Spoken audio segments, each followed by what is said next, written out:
Good evening, everyone, and welcome to today's webinar. I'm Trident's Marketing Communications Manager, Daniel Sloan, and we're excited to be bringing you today's Culture of Research and Education webinar called Educator Strategies for Social Emotional Learning at Home.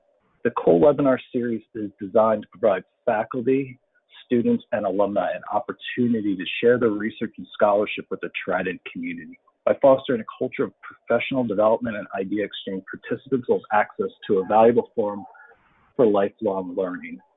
This university-wide effort is coordinated by Trident's doctoral studies directors. Just a few notes before we begin today's session. You're welcome to ask questions and share your experiences at any time about today's subject matter. We'll have a Q&A session at the end of the presentation.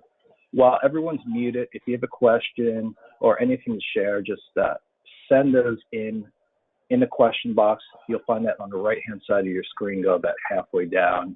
Try to avoid raising your hand or anything like that. We just can't communicate with you that way. It's easiest to send those comments in by the question box. This webinar will be recorded, and all attendees will receive a link to the webinar and a copy of the slides by early next week. And let's introduce our two presenters today. First was Dr. Heidi Schmidt. She's a department chair in Trident's College of Education with 36 years of experience in K-12 education as a teacher, associate principal, and middle school principal. She has more than a decade of experience in higher education, teaching in master's and doctoral programs. Her areas of expertise include transformational leadership, standards-based learning, the professional learning community process, and K-12 school-based mental health. She earned a PhD in Educational Leadership and Policy Analysis and a Master of Arts in Educational Administration from University of Wisconsin-Madison. Our other presenter today is Dr. Nicole Frederick. She has 20 years of experience as an educator, as a classroom teacher, administrator, and higher education faculty member. She holds a National Board Certification for Middle Child Generalist from the National Board, the Professional Teaching Standards Board. Her research interests include teacher preparation, teaching excellence, and educational leadership. She holds a Doctor of Education in Educational Leadership from Liberty University. We're excited to have both of you here today, and I'm going to hand the reins to Dr. Schmidt to get the presentation started. The floor is yours. Thank you, Danny. Thanks everyone for joining us tonight. Our first webinar was a couple weeks ago, and it was a webinar for parents. We talked about the importance of social emotional learning, some strategies for parents as teachers of their own children at home, and we also talked about self-care for parents. This webinar, we changed the focus, and the focus is on teachers that are teaching their students from home. And we're going to incorporate emotional intelligence and the importance of social emotional learning strategies throughout this seminar. And then also we're going to talk a bit about reentry and self-care. So we do have 3 learning targets for today. Our objectives are to describe social emotional learning and how it impacts emotional intelligence. Our second one is to identify strategies for your teacher self-care, including the practice of mindfulness. Both if you're online with your students or if you're going back to brick and mortar schools. And our third objective is to talk about strategies to embed social emotional learning when you or your students are re-entering the classroom. Next slide. All right, good evening. Thank you, Dan and Dr. Schmidt, for the introduction. Excited to be here for part 2, talking some more tonight about social emotional learning from the educator's perspective. So as we begin this evening, I really would like to start with the why behind the what and the definition of emotional intelligence. This is really, emotional intelligence is when we are able to understand, identify, manage our own emotions. And when we can understand why it's important to increase our emotional intelligence, we better understand why social emotional learning is important in the field of education. Daniel Goleman created 5 components of the emotional intelligence theory, These components are self-awareness, self-regulation, internal motivation, empathy, and social skills. These 5 core components help one to understand and manage their emotions so that they can increase their internal motivation, build and maintain lasting relationships, and interact in positive ways with others. Daniel Goleman believes that emotional intelligence is actually a greater indicator of success than IQ. So what does this mean for those of us that are educators? This means that we need to have an emotion-friendly classroom that includes intentional instruction and practice of social emotional learning skills so that students can grow not only academically, but emotionally as well. Next slide.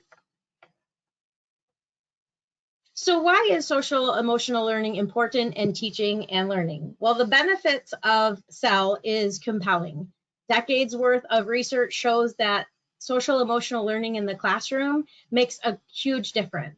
The list on this slide that you see in front of us demonstrates the vast ways that social emotional learning instruction and intentional practice can make a positive difference in the lives of our students. Students who have embedded SEL instruction and learning opportunities demonstrate higher percentages of growth in academic achievement scores. Students' attitudes improve, and they're able to create and maintain longer lasting relationships with their peers. Children learn how to self-regulate, which is really the ability to monitor and manage their energy states, their emotions, their thoughts, their actions, behaviors in ways that are acceptable and produce positive results such as well-being, loving relationships, and learning. They develop impulse control, grit, resilience. They take ownership of their thoughts and their actions and their emotions. Really, their academic achievement improves, their attendance improves, course performance improves. They're better able to adjust and adapt and overcome. They demonstrate less emotional stress and anxiety, and there are fewer conduct and behavior issues. Teachers see decreases in classroom management issues when SEL skills and practices are a part of classroom routines and procedures. Teachers witness students who are learning how to communicate, how to listen, how to ask questions, and really how to advocate for themselves. When teachers get to know their students, they're able to connect with them, and they make greater meaning of the learning in the context of their world. Oftentimes, a paradigm shift happens when students begin to understand that there are internal factors such as their beliefs and value systems, their care and concern for others, their good decision-making skills, their personal responsibility, are in control instead of outside factors. So research has found that success does not equal happiness, but that happiness equals success. And so we want our students in our classrooms to feel valued. We want them to find greater levels of intrinsic motivation so that they can experience positive long-term effects. As they become more self-aware and confident, they'll try harder. They will persist more in the face of challenges. But really, what is at the root and the foundation of SEL instruction in the classroom for teachers to understand is that there must be connection between teachers and students. Next slide. So we know that online learning has definitely changed the way of teaching and learning and how it happens. And so as teachers, we have to pivot in how we interact and connect with our students. In my dissertation research on the attributes of excellent teachers, I identified 2 themes that I felt really supported social emotional learning. And that is that excellent teachers know themselves. And Heidi's going to talk to you a little bit later about self-care and kind of your own needs. And then excellent teachers know their students. And that's really what we're looking at. We're trying to build positive teacher-student rapport. And we know that it can be certainly difficult to do so in this non-traditional way of Zoom meetings and Google Hangouts in ways that, you know, we haven't normally or traditionally interacted with our students. But it's important to know that even though it's different, it is really foundational to what we're doing. And so we know that teachers who are really intentional about embedding the social emotional learning aspect of instruction and opportunities into their daily classroom routines and procedures, whether it be in brick and mortar or online, are really making a difference in the lives of their students. So I wanted to talk a little bit tonight about ways that you can connect through the online learning platform that you're using. And I know there are a variety of different platforms. And so I'm most familiar with Zoom, and I know Google Hangouts, and there's Blackboard and all these different platforms. So I guess you'll just have to kind of make it relevant to what specific kind of little tricks and tips and components that your particular software platform has. I don't know that all of them have, you know, chats where you can chat right away, but just ways. So it'll have to be specific to your particular platform that you're using. So I think one of the ways that I think you can connect with the students the best is to ask them to turn on their cameras. But we know that there are some students that are not very comfortable with turning on their cameras, and so it could be difficult to connect with them if you can't see their face. And so it's important that you come up with some other ways that you can connect with the students. It may be the chat box. They can write comments in there. It may just be that you're calling on them a little bit more regularly, even though you don't see their face. One thing that I know is student interaction is key, and a little bit of creative genius from the teacher is going to be required, depending on kind of what tools that you have, you know, at your disposal in order to kind of be interacting with your students. But getting them to communicate with you and to communicate with others is really, really important. So another way to connect with your students, especially some students that, you know, they're uncomfortable with the technology to begin with. They may not want to, you know, be called on in class. They may not want to raise their hand. They may not even want to participate in the chat. So I think scheduling office hours for your students is a great way to connect. My 7th grade stepson, his math teacher, 10 minutes as soon as class was done, they had office hours, and they could schedule a 5 to 10 minute block where they could meet with him and ask any questions, extend the conversation that was happening. And that was really helpful, because sometimes my stepson just wanted to go in and talk with the teacher. He wasn't really struggling with anything. He didn't really, you know, have any questions about the assignments, but he likes to talk. And so maybe he had a question or something came up that he didn't feel comfortable with. So he would take advantage of those scheduled office hours. And I know you may be thinking, oh my goodness, how am I going to get all of my students in? And am I going to be spending most of my time scheduling meetings with students? There's some great software out there. Calendly is one of those that, you know, you can just kind of set up, and it automatically, helps kind of manage your schedule with you, so you're not spending all of your time doing that. The other thing is just to allow, like I said, some students don't want to respond in front of the entire class. So email, again, the chat box, if you have any kind of Google Forms that you can use, encourage them to reach out to you with those modes of communication. But it's important with this connection piece that you respond promptly. And that you have appropriate supports available for them should there be any, struggles or concerns that they should share with you, making sure that those support services are engaged and ready to respond to students as needed. I think that handwritten notes on a postcard, that has not been lost. When they go out, and my first grader got a postcard that was like, I miss you so much. Here's a new pencil. You've been doing great. And he was so thrilled just to have that little bit of attention from his teacher and felt that connection happening there. And so I think it's important to continue some of those things that we did in our classroom, even though we have to be in the remote space. So, sending a note home, making a phone call to the parents, hey, they were really engaged today. They've done a great job, or all of their assignments have been turned in this week. They're doing great. An email even to the student, but some way to praise them and encourage them the same way that we would in the classroom can be done so that you can connect with them in the remote space. Okay, next slide. So some of you are not just doing remote. You may have already transitioned or are transitioning back into the brick and mortar classroom.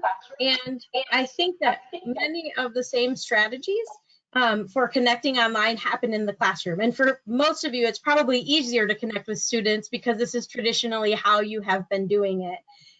You'll notice that some of the strategies on the slide may be prohibited. Obviously, we may not be able to do handshakes, but we can do air high fives and let them know that we're excited to see them, and we may have to adjust accordingly based on, you know, safety and health requirements. But I think that when you can be excited and show your excitement, it helps your students feel excited about learning. So this creates a positive culture in the classroom. And when I was a principal, I always encouraged my teachers, please try and be ready the night before so that you can greet your students at the door, that you can be present, that you can smile, you know, welcome them into the classroom. I think it's such a simple gesture, but it's so important because they feel welcome and they feel your warmth and your enthusiasm, and they can feel your excitement that you're there. And so I think that sense of belonging increases when you're there ready to meet them at the door. I think engaging in conversations with them, asking them questions before lessons, during, after, maybe specific questions based on their interests or things that you know about them, really helps them to feel connected to you and creates that positive rapport that we're trying to build in the classroom. Another thing is feedback. I think smiley stickers and smiley faces are amazing, and keep doing them because the kids love that. But feedback in written form is really powerful as well, and it strengthens that relationship when you can write a little note about something that they're doing very well, or give them a couple tips or hints on how they can do things better. That written feedback allows a student to know that you've really looked at their paper, that you've taken the time to see the effort that they've put forth, and then that increases that internal motivation to want to keep putting forth the effort. I also think that something like a student interest survey, I normally did those at the beginning of the school year. Many of you are coming back now mid to 3/4 of the way through, but it would be really interesting, I think, to still do that, because you have a perception of who the student is, but you haven't really interacted with them. And so you may get some new information about the students as they're coming back into the classroom that will allow you to connect with them in different ways than you did through remote learning. And really, I just think connection, whether you're on Zoom or you're in a classroom, sets the foundation for a positive learning environment. And that's when social emotional learning can happen and their emotional intelligence can grow and develop. Next slide. So what are some specific strategies then for embedding social emotional learning in remote classrooms? Well, we know that social emotional learning should be a natural part of the teaching and learning process in your classroom, and recognizing opportunities to teach the why behind the what and sharing the ways that students can elicit emotion in positive ways is very effective. So many educators plan targeted social emotional learning lessons that focus on a skill such as collaboration, conflict resolution, self-awareness. In a remote learning environment, teacher interaction can be limited, and you may only have 30 minutes on a Zoom call once a day. And so the SEL instruction, you may be saying, how am I going to find time to add that into what I'm doing? Sometimes in the brick and mortar, it's a 15-minute, 30-minute lesson at the end of the day with a structured program. And so it's going to take a lot of planning in the remote classrooms to make sure that you can embed these skills within the actual instruction. So I always say that it needs to be sequenced. The skills need to go in a sequence. There needs to be active engagement where the students are actually practicing the skill that you're teaching about, that it's focused and it's explicit. And so those are some key strategies for when you're planning your social emotional learning lessons, that you kind of keep those 4 components in mind. I encourage you to enthusiastically welcome your students each day. Be in there before they get in there. I have heard some stories about students entering the classrooms before the teachers, and then we have to set expectations. So be there, be ready, set those expectations from the very beginning, and really embed the social emotional learning within the content. So here's an example. If you're doing a writing lesson on idea development for a narrative, an example would be that they need to write about a time when they felt joy. And so the skill is idea development, the writing skill is idea development, and the social emotional learning skill is identifying emotions. So they're having to reflect on these emotions, a time when they felt joy. And then when you talk about the writing as a class, you talk about the skill, the writing skill of idea development and what that looks like. But you also talk about how did you come up with a time that you felt joy? What are the types of things that you had to think about? How did you know it was joy? And you're able to have a conversation as well that includes that that cell skill right in there with it. So it's embedded, it's not an extra 15 minutes, but it's part of what you're actually doing in the remote learning activity. Again, I think that you need to make sure when you're embedding social emotional learning in the remote classrooms that you have a way to check in with the students. Maybe again, it's through email, maybe you have an emotion check in the chat box, thumbs up, sideways, thumbs down, some ways like that. And then again, there's many like plug and play games where you can include that as maybe an extension or an enrichment activity that goes along with the content that you're teaching. They can pop over to another website and play a game or watch a video that goes along with it. And then really, I think that you need to have an optimistic ending where you are giving them some excitement for the next day. Maybe a thought challenge. Think about this between now and tomorrow, or give them a little bit of a teaser. This is what we're going to do tomorrow, so I can't wait to see you. And really get them excited about coming back the next day. It should really feel like a natural part of your remote classroom.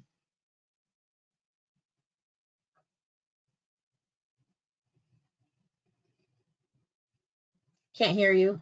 Heidi, we can't hear you. Sorry.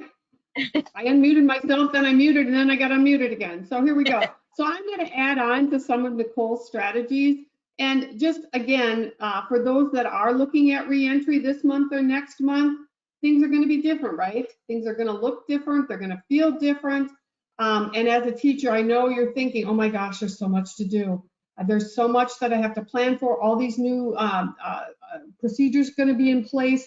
I got this learning gap with my students. Maybe as Nicole said, I don't really know my students because I haven't had that eye-to-eye contact. We haven't had that real in-person relationship developed yet. There's so much to do. The first thing I say is take a breath, right?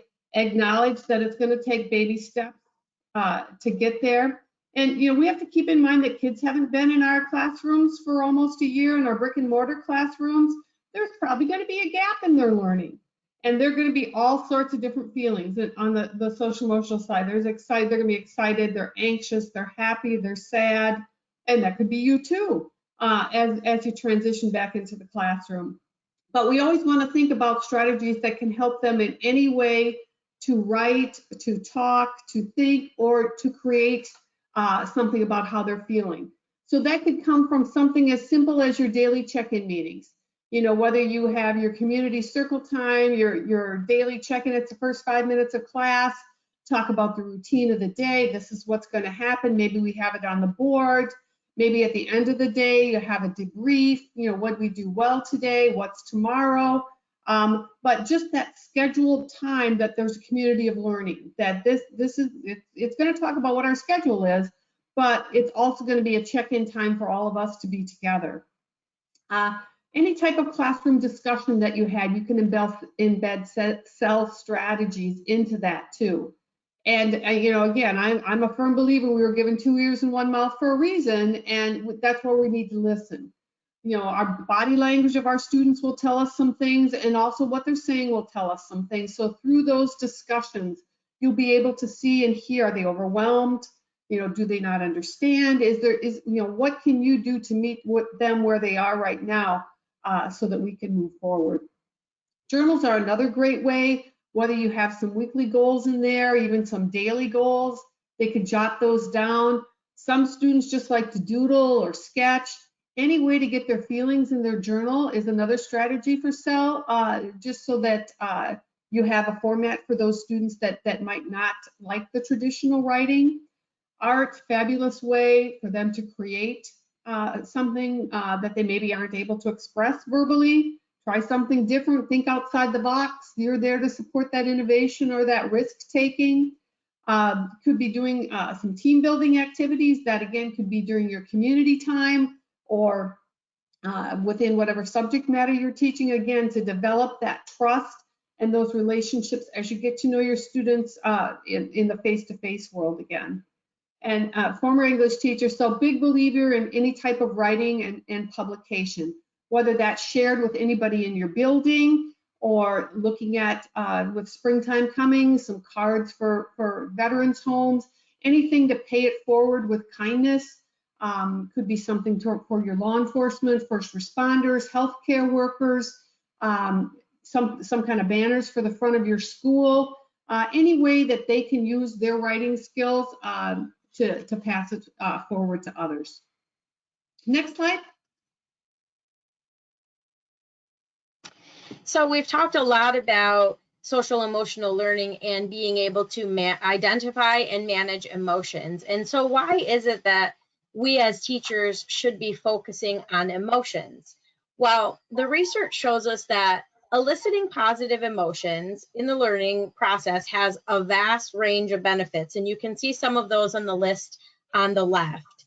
When we teach our students how to identify positive emotions, like those that are listed on the right, we're teaching them to develop grit, to develop resilience. It is known that we do our best and feel our best when we experience 3 times more positive emotions than negative. And so that's our role as the educators, to help them be able to move towards understanding and identifying more positive emotions that go along with maybe some of the feelings that they're feeling. For example, if a student feels a sense of belonging, even if they're grumpy, this is a positive. If a student feels loved, even if they're sad, this is a positive thing. If a student feels optimistic or some sense of hope, even though they may have failed at a task that they tried, this is positive. And so what our role as an educator is to help students start to identify positive emotions. When we can teach our students how to identify these emotions and seek out the positives, they actually feel a greater sense of accomplishment overall. And as teachers, it should be a priority to help students understand and manage their emotions, because they are able to broaden their thinking, promote their problem solving, increase their creativity. All of these things happen when they are able to start to move into looking at and identifying and feeling these positive emotions. We know our kids are stressed. And we know that, by eliciting positive responses, we're helping them. The more they're able to recognize these emotions, the more they're able to grow and develop their emotional intelligence. And so, again, we have to recognize that success does not always equal happiness, but happiness equals success. And so as we help them to find these positive emotions, we are helping them to grow and develop in positive ways. Next slide. So here's a chart with just several different ways that teachers can elicit emotions, really in the remote learning classroom and online, or in the brick and mortar, both. I like these opportunities because you're looking at things like developing empathy and relationship building, learning how to set boundaries, share their feelings and problem solve. There's conflict resolution opportunities. And so in a remote classroom, there's a variety of online sources that you can use to play the games and engage in simulations. And we've talked about ways that you can engage, through teacher enthusiasm and warmth and being present for your students and connecting with them that way. Students feel loved and cared for and valued based on our reactions to them. And so our interaction with them, our tone, our words, our smile, all of those things matter. when we're trying to elicit emotion, positive emotion from our students, even if it is through a computer screen. Again, teachers who use humor to capture their students' attention elicit positive emotions such as joy and happiness. So my youngest is in high school, and her biology teacher starts every Zoom with a joke. And it can be a really funny joke, and some of them can be, you know, not so funny, but the kids laugh anyways because they humor him. And it's just a great way to kind of break the ice because, again, most of them don't want to turn their cameras on. So, you know, he kind of gets them engaged that way. But he's present in those moments, and the students can see his effort. They can feel his effort in trying to engage and connect with them. Using visuals in your online classrooms helps keep students focused. Things like student projects, challenges, who can read the most books in what amount of time, you know, and really other ways that you can inspire collaboration between the students, and engaging the family in the learning process is another way that you can help to elicit positive emotions. So the key to success here is really brainstorming how you take your popular classroom instructional techniques and strategies and mold them to meet a remote learning environment. A lot of those tried and true strategies and techniques will work. They take just a little bit of adjusting to make them work in the online environment. So be creative and be consistent and innovative, and really keep your students' interests in mind when you're developing activities and lessons. Eliciting emotion takes work, and you need to be prepared and passionate and excited about learning. This means you have to take care of yourself first. So Dr. Schmidt's going to talk to you about some strategies for teacher self-care so that you can, like I said, know yourself and therefore better connect and know your students. So you have to take care of yourself in order to take care of others, right? So 15 years ago, my dissertation was on job balance, and I had 6 different themes that popped out. And boy, I can see those themes are just as appropriate today. Importance of healthy living with a diet, nutrition, exercise, and sleep. Sense of spirituality was part of my study, which I hadn't anticipated. And then a support circle for yourself. So just like the picture shows, even though most of us aren't traveling, we have to put our oxygen mask on to help ourselves first before we can help other people. So I'm going to talk to you, no, next slide, sorry. I'm going to talk to you a little bit about mindfulness too. So if you look on the right, you've got, 2 people. One mind looks kind of full, right? So it's mindful, and the other one is mindful. So, again, it's all in your perception. Which one is you? And I always thought, and I still think, my mind is full all the time. I've just never been able to find more than 24 hours in a day to make things happen. So with my full mind, some days I know that I'm not doing the right work or getting the right work done.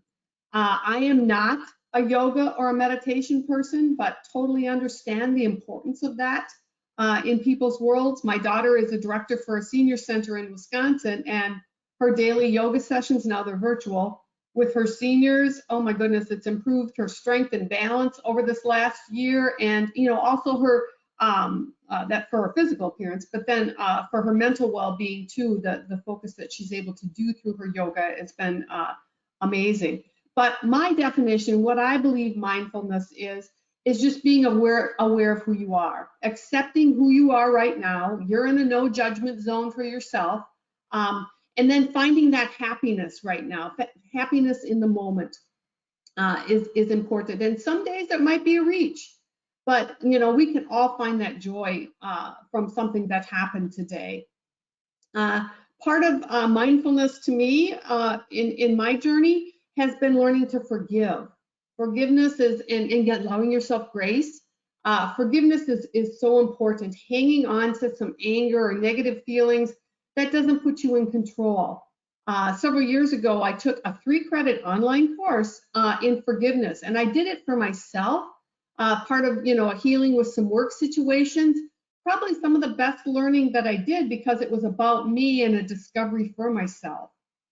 I also think part of mindfulness for me is positive reframing. And what I mean by that is looking at that glass half full, you know, seeing the world through somebody else's lens.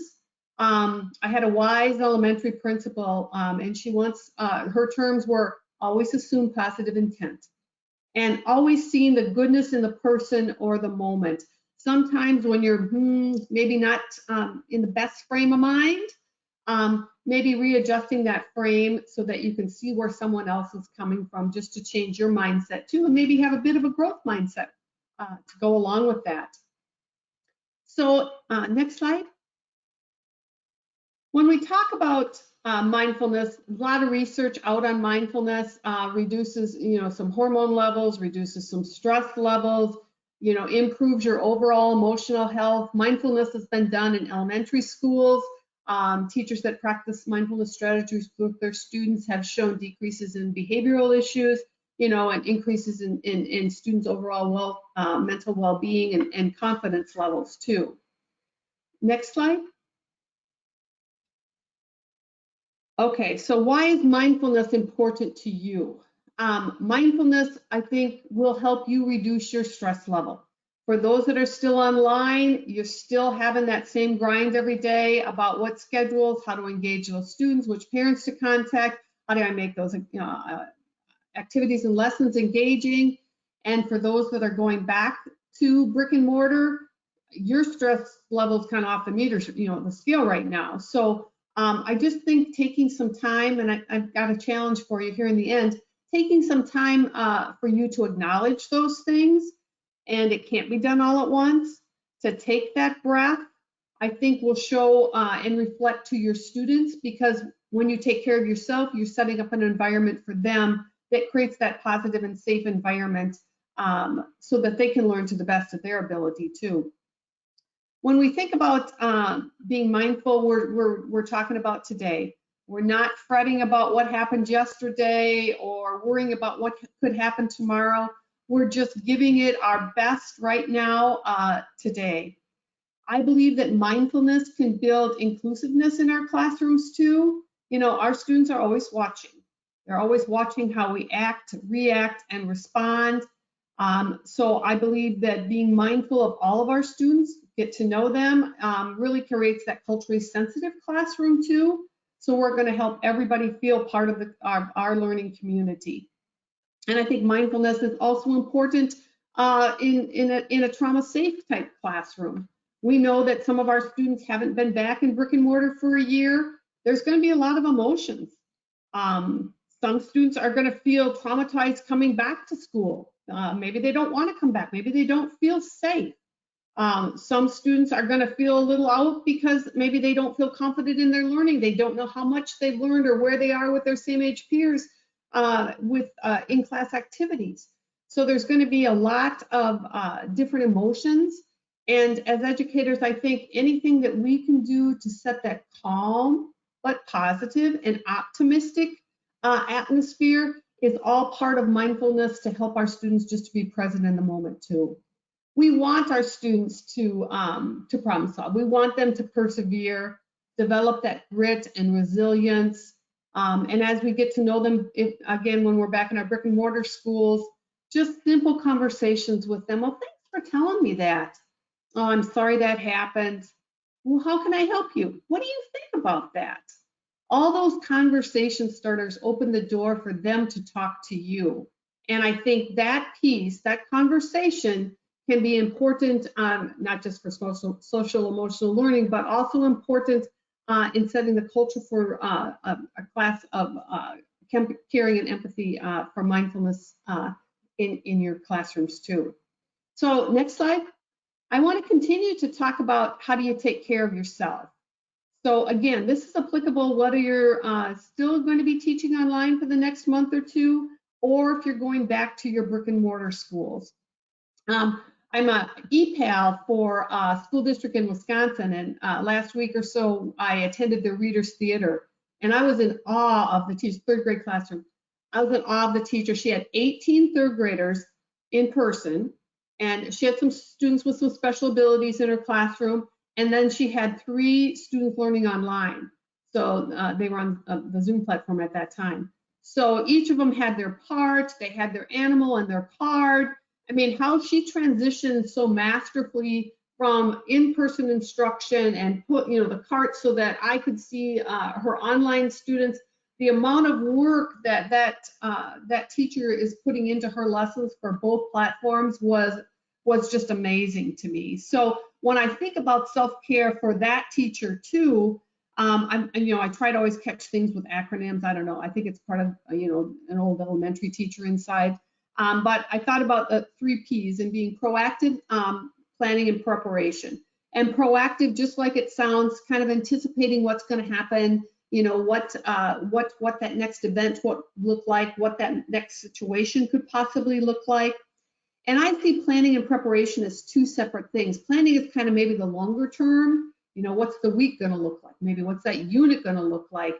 And preparation is kind of days before, night before, something that gets us ready so that we can hit the ground running when the day starts. So I think being proactive, planning, and preparation are good keys to teacher self-care. Time management, try as I might, I think we're all masters at multitasking. I tried to make more than 24 hours in a day and my math never worked out, so I was never able to do that. But take advantage of whatever resources your district has, using technology in a different way. I mean, our colleagues can help us in so many ways if they found shortcuts or different strategies that we can use to really make sure we're working smarter, not longer. Healthy lifestyle decisions. I think I say this 3 times, so this is the 2nd time I'll say it. Just the importance of diet, exercise, nutrition, a good night's sleep, all impact your own self-care and how you feel to start that day too. Next one I have on my list is set realistic goals. If you're continuing to teach online, you're probably in the bit of a routine or a groove. Follow your schedule. If you're transitioning back into the classroom, you can't be at school 24 hours a day and all weekend long either. So you got to take some breaks. You got to take some breaks for yourself and celebrate some of those small successes. Maybe it's getting your room organized. Maybe it's just understanding the routine that's going to happen when students first enter your class on that first day, what that looks like, how that's going to be different. But making sure that you don't overwhelm yourself with all the things we have to do and they're not going to get done, and then other things in your life get kind of put on hold. I think another piece for self-care for each of us is who's part of our support circle. So who are those people that you go to, not just to vent, maybe to pick their brain, maybe it's a colleague again to share strategies, but again, it's to celebrate those successes. And sometimes, part of our support circle are just people who laugh with us or at us, and just smiling. And last one I have on here is kind of like my challenge. 24 hours in a day, you deserve 15 minutes. So I guess I would like to challenge you every day to find that 15 minutes for you because you deserve it. What you do in that 15 minutes is up to you. Maybe it's taking a walk. Maybe it's listening to your podcast that, you have, 15 different ones saved. Maybe it's taking a bath. Maybe it's just sitting on the porch and listening to nothing. Maybe it's walking with your neighbor. Whatever that is, I think you deserve that 15 minutes a day for your own self-care. So if you remember anything, Heidi Schmidt 15, that's what you want to remember. Next slide. So I thought, what else could I say about your self-care? And I think one of our biggest friends and maybe one of our biggest foes are our devices. So what are those times when you're going to put your device down when you're home? So when you're at home, you're fully present. You're mindful of those that are in your household. So whether that's during dinner, whether that's 6 to 8 at night, and then later on, you're back on your device. But think about how you could put that device down so that you can be fully present and engaged when you're at home too. Part of mindfulness again. Second one's a big one for me. Smile, laugh, repeat. Smile, laugh, repeat. So you have to, and research shows, Nicole even stated that too, that humor has a way of reducing our stress levels. So, and sometimes you might just sit and laugh at yourself. I mean, nobody else knows but you. But, you know, many times you just think, why did I even do that? I have a daily gratitudes journal that I write in. Each of us probably have different ways, but just being thankful for every day and just that 2 minutes that these are the 3 things I was thankful for today can be enough of a rewind and just that downtime you need for yourself to point out the importance and the goodness that happened today. Mindful listening. If you have that favorite podcast, you know, or something off your playlist. Maybe there's a certain song that when you hear it, like I hear Sweet Home Alabama. Okay, I'm there. You know, that puts me in my happy place. But whatever that is that could put you in that spot for your self-care too. Some people are just masters at meditation, and you know, the apps like you know, Calm or Headspace, and it doesn't have to be a 15 or 20-minute exercise. Some of those 2 to 5 minute meditations are just enough to calm and refocus and either start your day or end your day with some peace and tranquility. And then this is the 3rd time then that I'll say exercise, nutrition, and sleep, the importance of self-care for you. So my last slide tells you to stop. And did your eyes go right to the bottom corner? And did you look at the desserts first? So, you know, desserts is really stress spelled backwards. So, and of course I did this for a reason. So this is your own personal timeout. So when you're feeling overwhelmed or, you know, there's so much going on in the world, think about stop. The S stands for just that, stop. Take a break, take a pause. T is take a break. O, as you stopped and as you're taking a break, look at what's happening around you. Observe what's happening around you. And then take your breath if you need to, and then proceed. But this is your own personal timeout. Give yourself permission to stop. You know, and you can give yourself permission to stop and then go to the dessert tray. But I think that by sometimes just making a pause for ourselves, we can refocus ourselves so that we can get on with the business of what we were doing. Next slide.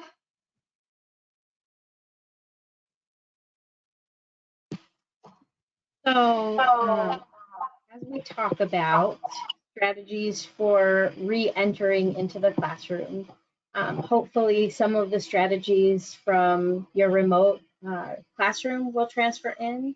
You'll consider many of the strategies that Dr. Schmidt talked about in caring for yourself so that you can be 100% ready to head back into the classroom.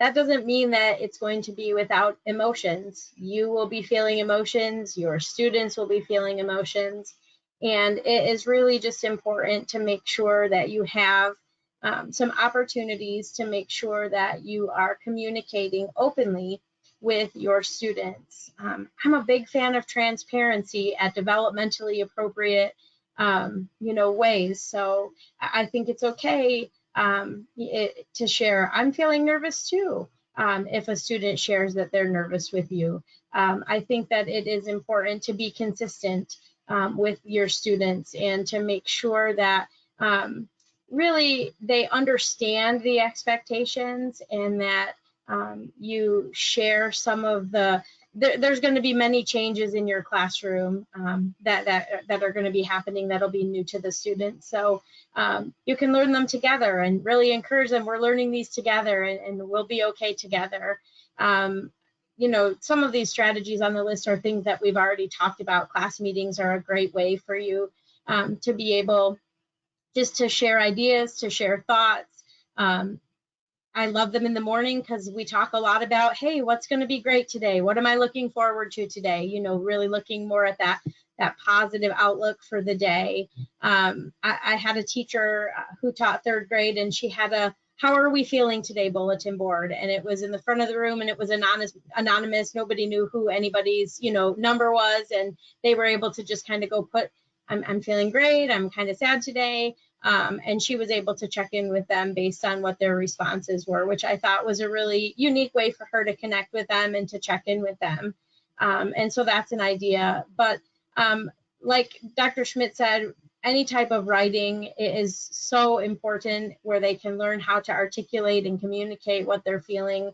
I think it's important for you to respond as well and to share your feelings. And that's just a great way to strengthen that relationship. And I think really right now, the key piece going back into the transition is that you need to be communicating with parents and getting support from them and really finding out how the students were doing, you know, how they're feeling about coming back to school, and really just keeping those lines of communication open with the parents and other support services that your school provides for the students. And I think we'll just end with the idea of teamwork and class building exercises. There's so many of them out there, and it's going to be really important for you to bring all of your students in together with you included in these activities to just really create a cohesive unit that creates that safe learning environment where they feel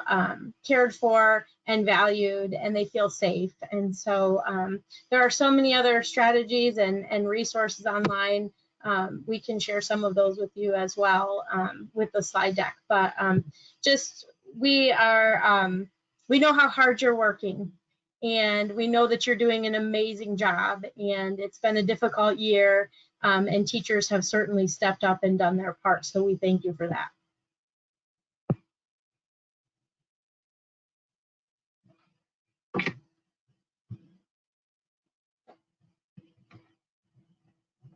Thank you for the great presentation. We have a few questions in already.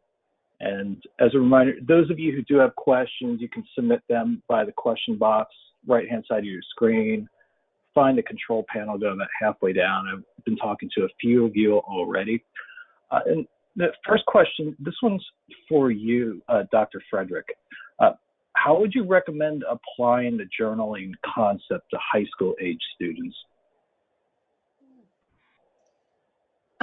So I think I have never taught high school, but I think that a journaling concept across the age levels would be probably very similar. And I think you could approach it in two ways. It could be a free response. You know, I'm just going to give you some time to reflect and to share how you're feeling about things, and really give them that opportunity just to have that self-reflection moment. Or there could be a very specific prompt having to do with whatever skill it is that you're working on. So if it's something about conflict resolution, it could be a very specific prompt to conflict resolution. Or if you're trying to have them, you know, be more reflective and think about self-awareness, you might ask them to, you know, think about a time when they could have been more self-aware and share a little bit about that. So I think there's two approaches to that. One can be more of a free write, and one could be very specific to the actual skill. The one thing I'll say about journaling that I think is so important is that I really think that teachers need to be making sure that they're reading them and providing, you know, some notes back to them. I think that that's important, just because I find value in that.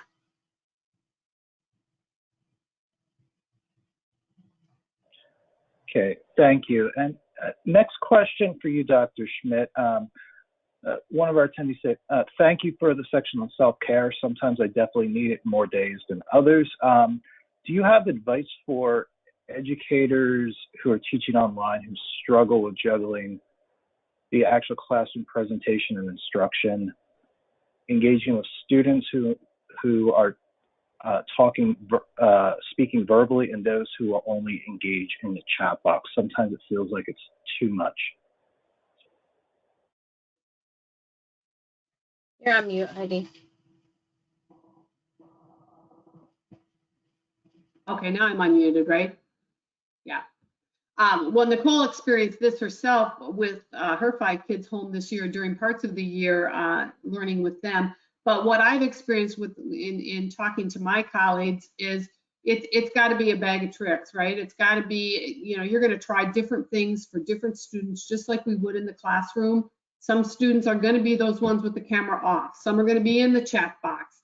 And just as we would if you and I were face to face, we're going to have to try different strategies to meet their needs and kind of draw them out, and get more out of them. But I don't know if I have one magic strategy that's going to work because every kid is so different. But whatever you can do to make changes, to kind of push the boundary, push them outside their comfort zone, not so far out that they don't come back in, but push them outside their comfort zone so that, they want to respond. A lot of it's about interest too. If a student or a child is interested, they're gonna be more engaged. So that relevancy, keeping the rigor there, but that relevancy to what they're learning, I think is a critical piece. But I think it comes back, we just funnel back to, it's about the relationship you have with that child. What do you know about that child? What interest do you know that child likes, so that you can tap that and just say, hey, you know what, those Packers, what do you think about that? Just it's something to use as that hook to get that student to talk to you. And I think, strategies like Nicole talked about too, as far as having some open Zoom time if you're online. Once we get back into the classroom, setting up those one-on-one meetings with our students, to get to know them. Again, doing some kind of survey, an interest survey with them, and even though we're going to be in the third quarter, gauging where they are and what they're interested, and always keeping our parents in the loop. What that looks like, if it's face-to-face, if it's online. But engaging our parents. And I think another key piece, whether we're online or whether we're in brick and mortar, is the other support services in our schools. So besides our colleagues, who else can we draw in that can help our student? Could that be a counselor? Could that be somebody in a social worker? Could that be another teacher that the child had rapport with, another trusted adult in the building that the child has stated that they liked in the past? But more heads are better than one, and that whole village concept to do whatever we can for each kid, I think is different, and it just will continue to evolve. Can I just add something? So one thing she asked was, like when you're in the instruction and you're talking to the students and they're all talking over you, and then somebody's typing in the chat box and then somebody's emailing you. And what I have found is that I think you have to manage that at your level. And so if it's difficult for you to engage in the instruction and talk with the students and manage the chat box, then maybe you have to turn the chat off for the students so that they can't chat in there, and that the expectation is, if you have a question, I need you to send that to, you need to email that to me and I will respond to you as soon as class is done. But I think you have to find some ways to manage all of those parts and pieces so that you can be the most effective. And if you're the most effective when you're just focusing on the instruction and talking with the students, then you might have to turn the chat box off. If you can multitask and that's the easiest for you, then you can do that. But I think for your own self-preservation and to be the most highly effective teacher that you can be, you have to determine what you can do and what you can't, and then set those expectations for your students. You know what, the chat box isn't working because it takes my attention from you, and I'm having a hard time with that, so we're going to turn it off, but you can email me. And I think that those are ways that you could manage all three of those modes the easiest. Okay, great. Thank you for that. And one of our participants just wrote in and said that she does at alternating times turn off the chat box feature because sometimes it can be too much of a distraction for students and not paying attention as well. And next question, which appears to be the last one, I'm going to send to Dr. Schmidt because she sort of started touching on this already. As an educator who's teaching remotely right now, how can I carve out spontaneous one-on-one FaceTime with my students? Again, oh boy, I think you have to pick and choose.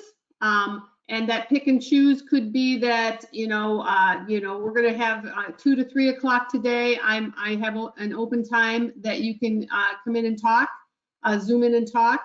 I think that just like we would if we were looking at some RTI, some tier 1 interventions, which of my students are the most neediest, right now. Maybe those are the students I'm going to be targeting this next week or in the next 2 weeks, so that I get to that population.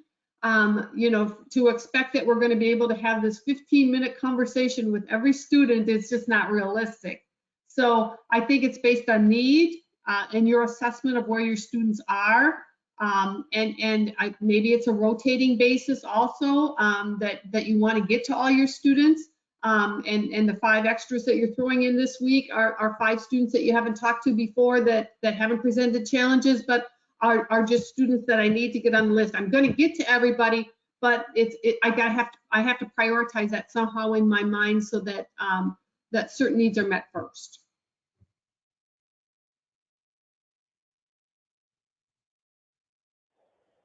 Great.